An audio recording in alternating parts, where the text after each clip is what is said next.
Amayong buntag ngayong adlaw Huwebes pizza 30 sa Hulyo nga igsoona no. Ani po ta sa diri sa ato ang tugkaran nangita o kayuhan. Okay, diri ta ngita tag sagbot nga full pala. Okay, nakita na ko ni sa sa Facebook nga testimony sa kababae nga naayo siya ni sagbota nga igsuonan ko. Dayon akong research sa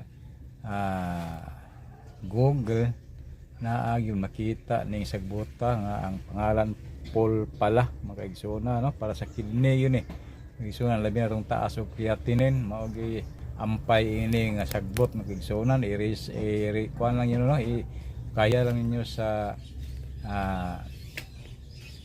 Google kay na makita ninyo kung say gamit aning sagbotang igsuonan bilang ka magyama-yama og istorya kay lisod man tambal ba ato gi presentar ni igsuonan yung na.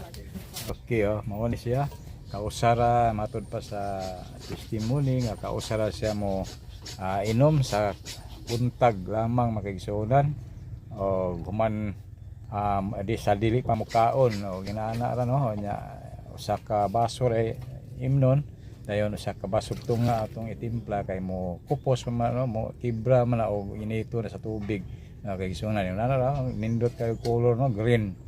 Okay, pagbukaw na tagtauran dayon imnon na pagbugnaw na no, nindot kayo imnon kay di isog tamtaman lang iyang kuan lang lami magigsuonan no, di pa sa uban nga isog, di po sa uban nga way magamtam na sakto-sakto lagi siya tambal nga di luod di yun normal gyud siya nga tambal ba nga atong matagamtam. Salamat ng adlaw katon, bye.